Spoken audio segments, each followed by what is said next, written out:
பொட்டுக்கடலை பர்ஃபி செய்யலாமா? ஜார் எடுத்துக்கலாம். 2 cups ஆஃப் கடலை,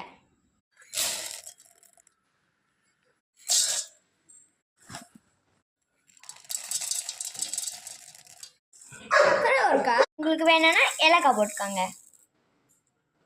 நம்ம அப்படியே அரைச்சிக்கலாம். நம்ம ஆட்டி எடுத்துன்னு வந்தாச்சு. இப்போ ஜெலிச்சிக்கலாம். ஜெலிச்சிக்கிறதுக்கு கொட்டிக்கிறேன்.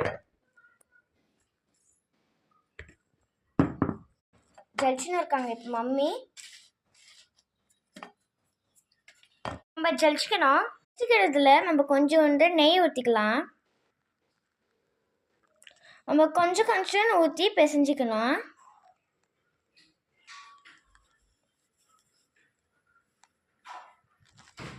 நம்மளோட தான் ஊற்றிக்கணும்.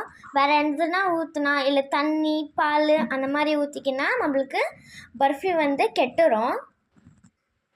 ஊற்றியும் போது இப்படி பண்ணி பண்ணி பேசுங்க. அப்போ தான் நம்ம சர்க்கரை ஆட் பண்ணது நல்லா தூளாக இருக்கான்னு நம்மளுக்கு தெரியும். இங்கே பாருங்க, இப்படி தான் இந்த மாதிரி பிசைஞ்சு வச்சுக்கோங்க.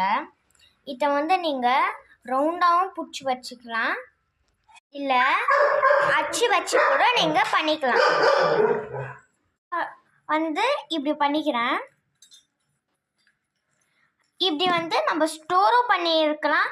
கடைசியாக நம்ம ஸ்டவ்வே யூஸ் பண்ணாத நம்ம செஞ்சிட்டோம். We will done it. We have done it. நம்ம ஸ்டவ் இல்லாத நம்ம இதை செஞ்சிட்டோம். We have done it. இப்போ டேஸ்ட் செக் பண்ணலாம். செம்மையாக இருக்குது ஃப்ரெண்ட்ஸ். நீங்களும் வீட்டில் ட்ரை பண்ணி பாருங்கள், சூப்பராக இருக்கும்.